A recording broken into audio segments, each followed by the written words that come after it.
안녕하세요. 사연을 부탁해입니다. 오늘의 사연을 소개하겠습니다. 아내와 저는 도서관에서 처음 만났습니다.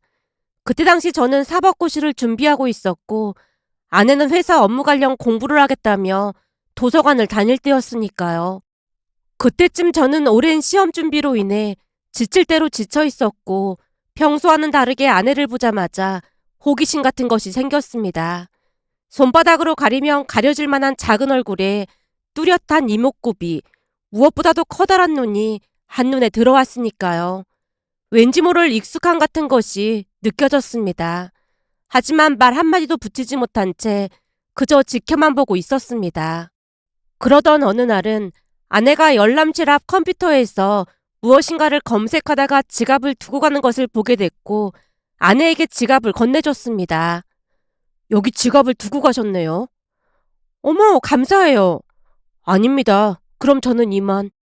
제가 쑥스럽다는 듯이 제자리로 이동했는데 잠시 후 이번에는 아내가 다가와서 제게 캔커피 하나를 건네며 말했어요.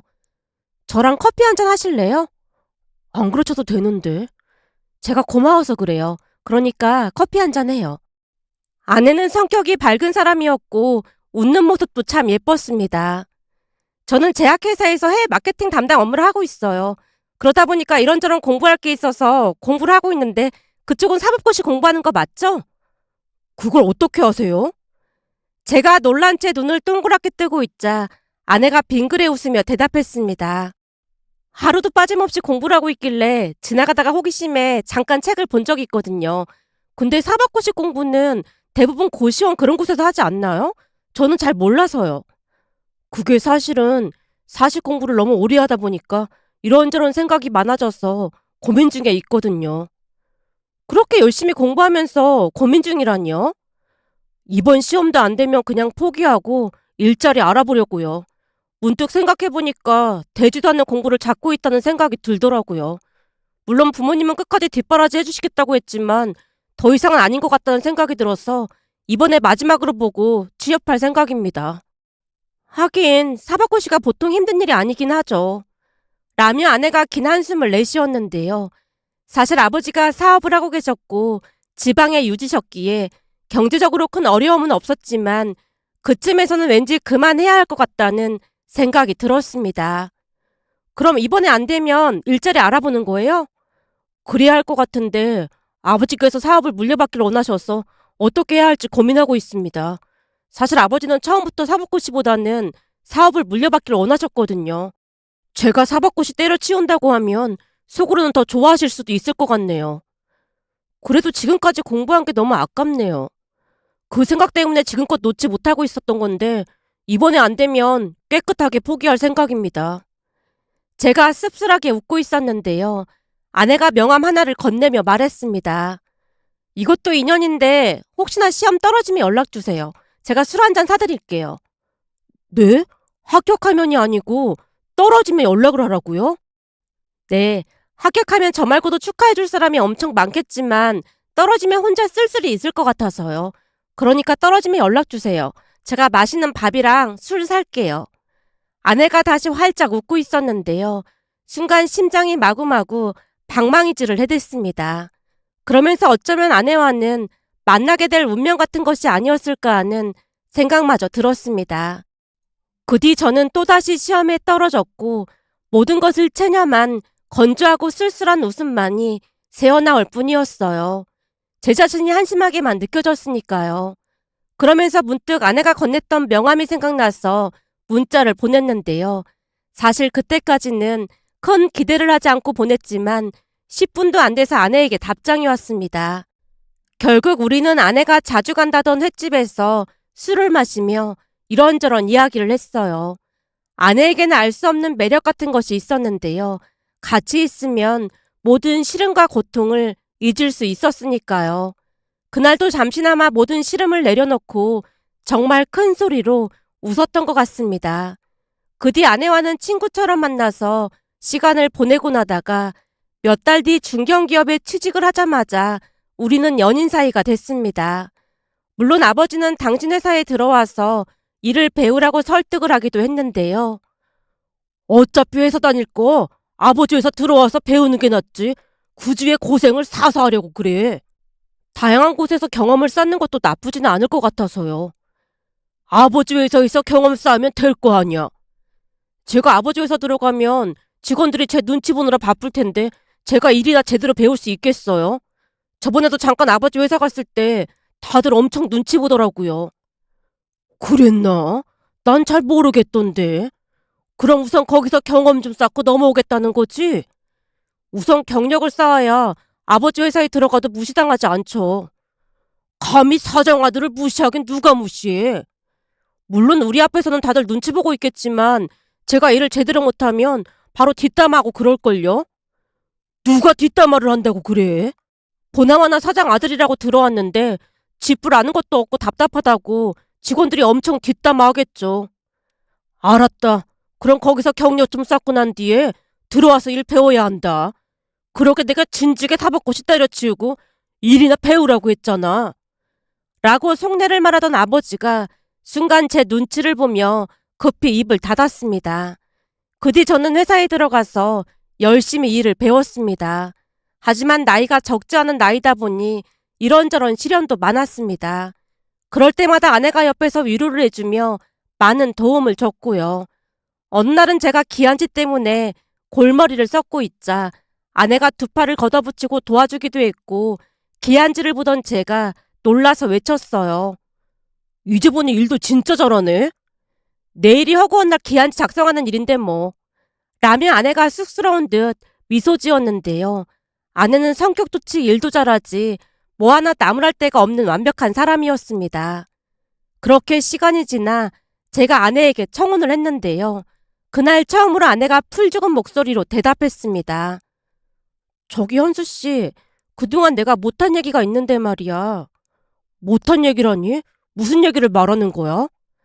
그게 아무래도 현수 씨랑 결혼은 어려울 것 같아. 라며 아내가 고개를 떨구는 모습에 제가 놀란 채 다시 물었습니다. 혹시 내가 무슨 잘못이라도 한 거야? 갑자기 왜 그래? 아니, 그런 건 아니고 사실은 현수 씨네 집에 비해서 우리 집 형편이 많이 안 좋아. 그래서 내내 고민만 하고 있었거든. 무슨 고민을 했다는 거야? 그러니까 현수 씨한테 그만 만나자고 해야 하나? 그런 고민을 하고 있었거든. 근데 막상 현수 씨를 만나면 그 말이 나오질 않았어. 뭐? 그게 무슨 소리야? 제가 눈이 휘둥그레진 채 아내를 바라만 보고 있자 아내가 집안 이야기를 꺼냈습니다. 물론 처가댁 형편이 좋지 않다는 것은 미리 들어서 알고는 있었지만 처가댁에는 경제적인 문제보다 더 큰 문제가 산재되어 있었다고 해야 할까요? 그날 아내가 조용히 집안 사연에 대해 말하기 시작했는데요. 사실은 나한테 남동생이 하나 있다고 했잖아. 2살 터울 나는 동생 말하는 거지? 맞아. 근데 그 동생 때문에 집안이 조용할 날이 없어. 동생 때문에 집안이 조용할 날이 없다니. 그러니까 하루가 멀다 하고 사고치고 다니고 말로 다 설명할 수가 없을 정도야. 우리가 결혼하게 되면 현수 씨까지 그 짐은 짊어져야 하는 거잖아. 뭘 그렇게 거창하게 말하고 그래. 현수 씨가 잘 몰라서 그러는데 진짜 망나니 중에 망나니야. 거기다 예전부터 허풍도 엄청 심한 데다가 겉멋만 들어서 취업은 안 하고 여기저기 사고를 치고 다니거든. 대체 무슨 사고를 치고 다닌다는 거야? 사실은 내 동생 얼굴이 많이 잘생긴 편이거든. 그러다 보니까 맨날 여자들 등쳐먹고 난리도 아니야. 부모님이 그거 해결하느라 가세가 기울었을 정도니 말 다 한 거 아니겠어? 근데 이제는 부모님도 연세가 있으셔서 감당이 안 되니까 내가 뒷수습을 몇 번이나 해줬거든. 그러다 보니까 결혼할 엄두가 나지 않더라고. 생각해봐. 나중에 또 사고를 치면 내가 또 해결해줘야 할 텐데 그러다 보면 자연스럽게 현수 씨한테도 피해가 갈 거 아니야. 그래서 난 결혼 생각이 없어. 그냥 혼자 살까 했거든. 그러니까 나랑 헤어지고 다른 여자 만나는 게 좋을 것 같아. 라며 아내가 땅이 꺼져라 한숨을 내쉬었는데요. 그동안 마음고생을 많이 했던 모양으로 아내가 처음으로 눈물까지 떨궜습니다. 그 모습에 제가 놀란 채 아내를 달랬습니다. 은혜야, 내가 제일 힘든 시간을 보낼 때 은혜 네가 함께 해줬잖아. 나한테도 그럴 기회를 줘. 앞으로 무슨 일이 있을 때마다 나도 최선을 다해서 도울 테니까 헤어지자는 말은 하지 말아줘. 제가 아내를 다독였지만 아내가 고개를 가로저으며 대답했습니다. 현수 씨가 감당할 정도가 아니야. 낳아준 부모님도 두 손 두 발 다 들었는데 괜히 현수 씨한테 피해만 갈 뿐이야. 그러니까 나 믿고 나한테 맡겨봐. 라는 말에 아내가 걱정스레 바라봤는데요. 평소 제 성격은 한없이 유한 편이었지만 다른 한편으로는 사업하는 아버지 피를 그대로 이어받은 것인지 나름 강인한 면모도 지니고 있었다고 해야 할까요? 잘못된 부분에 대해서는 무서울 정도로 바로잡곤 했으니까요. 하지만 아내는 그동안 저의 유한 면만 봐왔었기에 걱정이 태산인 듯해 보였습니다. 그렇게 아내를 설득하고 또 설득해서 얼마 뒤 양가 부모님을 찾아뵙고 결혼 준비를 했습니다. 아내의 집안 형편을 듣고 아버지가 반대를 하기도 했지만 아내를 만나본 뒤 오로지 아내만 보고 허락을 했습니다. 그러다 어느 날은 역시나 처남에게 연락이 와서 만났는데요. 결혼할 때까지 잡혔으니까 매형이라고 불러도 되죠? 그래, 매형이라고 불러. 우리 매형은 성격이 시원시원해서 좋다니까요. 매형, 제 술 한 잔 봐주세요. 라며 처남이 연거푸 술을 권했고 저도 처남 술잔에 술을 따라주면서 나름 분위기가 나쁘지 않았습니다. 하지만 시간이 지날수록 처남이 조금씩 속내를 드러내기 시작했어요. 매형, 사실은 제가 할 말이 있는데요. 할 말? 무슨 말인데 그래? 그게 사실은 제가 좋은 투자처를 하나 찾았는데 저한테 우선 1,000만 원만 투자해 볼래요? 사실 매형한테 1,000만 원은 그냥 껌값이나 마찬가지잖아요. 그러니까 그냥 심심풀이로 생각하고 1,000만 원만 투자해 보세요. 혹시 알아요? 1,000만 원이 단숨에 1억이 될지. 라며 처남이 허무맹랑한 이야기를 하는 모습에 제가 피식 웃었습니다. 처남, 사업하는 사람은 그런 식으로 사업하지 않거든. 그러니까 사업을 다시 배워와야겠다. 네? 다시 배워오다니요? 1,000만 원이 누구네 집 개 이름도 아니고 투자를 해보라고 하면서 아무것도 없이 말로만 하는 거 자체가 말이 안 되는 거 아니겠어? 난 사업하는 우리 아버지 밑에서 자라다 보니까 경제관념에 대해서는 확실하거든. 나한테도 1,000만 원은 엄청 큰 돈이야. 그러니까 돈 무서운 줄 알고 살아야 하는 거 아닐까? 매형네 집 엄청 부자라면서요. 근데 처남한테 1,000만 원 투자도 못 해줘요? 정확한 사업 계획서를 가지고 오면 내가 검토해 볼게. 그리고 어디 가서 그런 식으로 말하면 사기꾼 소리밖에 못 들을걸? 라며 제가 진심으로 조언을 했는데요. 처남이 돌변한 채 자리에서 벌떡 일어나더니 외쳤습니다. 지금 돈 많다고 사람 무시하는 거야 뭐야? 나 참 더러워서 안 받으면 될 거 아니야. 근데 너 우리 누나랑 결혼 못할 줄 알아?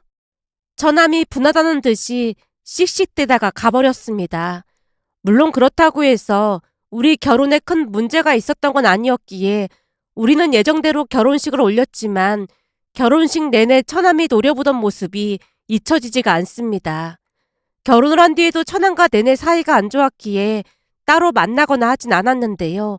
제가 그때 거절을 한 이유 제게 악감정이 있어 보였으니까요. 하지만 결혼 후에도 처남은 지속적으로 사고를 치고 다녔고 장인 장모님이 수습하느라 경찰서를 드나드는 것 같았지만 아내가 눈치를 보며 말을 아꼈습니다. 아내가 워낙 눈치를 봤기에 딱한 마음이 들어 저도 자세히 묻진 않았는데요. 그러던 어느 날은 결국에 처남이 대형 사고를 치고 말았습니다. 혼인 빙자 사기죄로 고소를 당했거든요. 그날은 홀로 감당이 안 됐던 모양으로 아내가 먼저 말을 꺼냈습니다. 여보, 진짜 미안한데 또 사고를 친 모양이야. 이번에는 또 무슨 사고를 쳤는데? 이번에는 사건이 커져서 고소까지 당했대. 무슨 일인데 그래? 상대방 여자들한테 결혼한다고 속여서 돈을 뜯어낸 모양인데 돈을 꽤 많이 뜯어낸 모양이야. 그러면서 학벌이랑 직업까지 전부 다 속였다나 봐.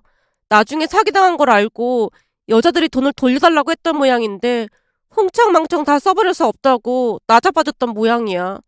그래서 고소까지 당했고 말이야. 아내가 발까지 동동 구르며 제 눈치를 보고 있었습니다. 그 모습을 가만히 지켜보던 제가 큰 결심을 한 채 말했어요. 여보, 지금부터 내가 하는 말 잘 들어야 해. 지금까지 처남 때문에 집안이 하루도 조용할 날이 없었잖아. 그랬지. 진짜 핏줄이고 뭐고. 나도 이젠 지긋지긋해. 그러니까 지금부터 내가 하는 말 잘 들어보라고. 그래야 장인 장모님도 살고 당신도 살 수 있어. 뭔데 그래? 무슨 방법이라도 있는 거야? 근데 이건 당신이 장인 장모님을 설득해야 가능한 일이야. 이 방법이 잘 되기만 하면 처남이 정신 차리겠지만 만약 가족들이 반대하면 방도가 없는 거니까 잘 듣고 결정해. 뭔데 그래? 나도 이제는 지긋지긋해서 뭐든지 할 테니까 말만 해. 아내가 어떤 희생도 감수하겠다는 의지를 보였습니다. 결국 제가 결심을 한 채 입을 뗐습니다. 잘 생각해봐. 그동안 가족들이 사고를 쳐도 다 해결해주니까 처남이 정신 못 차리고 그러고 다녔던 거야. 이럴 때는 확실하게 끊어낼 필요도 있어. 끊어내다니? 그럼 동생을 나몰라라 하란 말이야? 내 생각에는 그것도 하나의 방법인 것 같아. 안 그럼 처남 평생 저러고 살 거야. 근데 그게 과연 처남을 위한 걸까? 그러니까 장인 장모님이랑 잘 상의해보란 말이야. 그럼 동생이 감옥에 가도 모른 척 하란 말이야? 이런 말 하면 내가 냉정해 보일지 모르겠지만 내가 볼 때는 그게 최선인 것 같아. 그리고 잘못을 했으면 감옥에 가야 하는 게 맞는 거잖아. 억울하게 피해를 본 피해자 입장도 생각해야 하지 않을까? 제 말에 아내 표정이 말이 아니었는데요. 아내가 장인 장모님을 만나고 오겠다며 처가에 갔다가 몇 시간 후에 집에 돌아와서 제게 말했습니다. 상의해봤는데 당신 말이 맞는 것 같아. 엄마 아버지도 당신 의견에 따르겠다고 했어. 그래? 그럼 앞으로 무슨 일이 일어나도 그냥 모른 척 해야 해? 이건 당신뿐만 아니라 장인 장모님께도 마찬가지니까 미리 말씀드려놔. 알았어. 우리는 당신이 하라는 대로 할게. 결국 가족 모두 처남일에서 손을 뗐고 검찰에서 사기죄로 징역을 구형했습니다. 가족들 모두 마음을 단단히 먹긴 했지만 실형이 떨어지자 장모님이 통곡을 했어요. 하지만 저는 마음을 단단히 먹은 채 처남을 도와주지 않았습니다. 그러는 사이 처남이 장인 장모님과 아내에게 도와달라고 울부짖었지만 이미 처가에 있는 빚만 잔뜩 있었기에 도와줄 형편도 아니었습니다. 그나마 믿고 있던 아내까지 나몰라라 하자 처남이 혼비백산했는데요. 설마 가족들이 나몰라라 할 줄은 몰랐다는 듯 나라 잃은 표정이었습니다. 그렇게 처남은 구치소로 가게 됐습니다. 그러던 어느 날은 제가 면회를 갔고 가기 전에 어떻게 해야 할까 몇 번이나 생각을 정리하고 또 정리한 채 처남과 마주했습니다. 저를 보자마자 처남이 잡아먹을 듯 노려봤지만 저도 지지 않고 처남에게 쓴소리를 했어요. 죄가 많아서 그런지 적응이 빠른가 보네. 지금 사람 놀리러 왔어요? 처남이 있는 대로 노려보는 모습에 제가 다시 말을 꺼냈습니다. 사람이 죄를 지었으면 벌을 받아야지. 뭘 잘했다고 노려봐. 그리고 그동안 처남 뒤처리 해주느라 처가댁에 빚만 천지니까 거기서 반성하고 자신을 돌아봐. 매형이란 작자가 도와주지는 못할 망정 지금 놀리러 왔어? 이렇게 나오겠다는 거지. 내가 보니 아직도 정신 못 차린 것 같은데 그럼 난 그만 가볼 테니까 형량 다 채우고 나면 그때 보자고. 난 그나마 처남이랑 진지하게 대화를 좀 하려고 온 건데 처남은 평생 정신 못 차리겠다. 라며 제가 자리에서 일어나자 처남이 다급한 목소리로 외쳤습니다. 잠깐만요. 그래서 할 말이라는 게 뭔데요? 왜? 내 얘기가 듣고 싶긴 한 거야? 그럼 처남한테 두 가지 옵션이 있어. 피해자가 두 명인데 그중 한 명을 찾아가서 내가 합의를 할 생각이거든. 그럼 처남 형기가 좀 줄어들겠지. 그게 첫 번째 제안이야. 그리고 두 번째 옵션은 그냥 합의고 뭐고 형기 다 채우고 나오는 거지. 어떻게 할래? 아니 이왕 해줄 거면 그냥 다 합의해주면 되는 거지. 왜 한 명만 합의를 하겠다는 거예요? 그걸 지금 몰라서 물어? 죄를 지었으면 마땅히 죄값을 치러야지. 대체 뭔 불만이 그렇게 많아? 형기를 줄여주겠다고 하면 감사하다고 절이라도 해야 하는 거 아니야? 제가 처남을 있는 대로 노려보자 별다른 방법이 없다는 것을 알았던 것인지 처남이 주눅든 표정으로 입을 뗐습니다. 알았어요. 지금 이 와중에 제가 뭘 가릴 형편이 아니긴 하죠. 대신 처남이 첫 번째 옵션을 선택할 거면 각서에 도장 찍어야 한다는 사실 잊지 마. 각서 공증까지 받을 생각이니까 명심하고. 어떻게 할 거야? 각서 조건은 뭔데요? 줄 서면 매달 나한테 100만 원씩 합의금 갚아나가. 하루라도 늦으면 일할 계산해서 이자까지 다 받을 거고 말이야. 라는 말에 처남이 아무 말 없이 고개를 끄덕였습니다. 그 뒤 저는 피해자를 만나서 대신 사과를 한 뒤 합의를 받고 처남의 형기가 줄어들었습니다. 그렇게 시간이 지나 처남은 형기를 마치고 출소했고 각서에 있는 대로 매달 돈을 갚아 나갔습니다. 그런데 역시나 2달 만에 약속을 어겼고 그 다음날 처남을 찾아가서 다시 깜빵에 넣겠다고 발칵 뒤집어 놓자 그 뒤에는 무슨 일이 있어도 꼬박꼬박 돈을 갚아 나갔어요. 어느 날 아내가 놀랍다는 듯이 말을 했습니다. 여보, 내가 이런 말하기 좀 그렇긴 한데 사실 그동안 발 뻗고 편히 잡은 적이 없거든. 처남 때문에? 그동안 동생 때문에 하루하루 바늘방석이나 다름없었거든. 근데 당신 덕분에 요즘은 발 뻗고 자고 있는 거 있지. 정말 고마워. 가족이라고 해서 그냥 봐주기만 하면 한도 끝도 없는 거야. 아무리 가족이라고 해도 가끔은 결단이 필요하기도 한 법이야. 그러니까 말이야. 내가 이런 말 해도 될지 모르겠지만 사실 감옥 간 거 잘된 일이라는 생각까지 들더라고. 그리고 동생 출소하고 난 뒤에 2번째 피해자한테도 돈 갚아줘서 정말 고마웠어. 그건 당연한 일이잖아. 다만 정신 차리라고 그런 것뿐이야. 그래도 요즘 처남이 정신 차리긴 했잖아.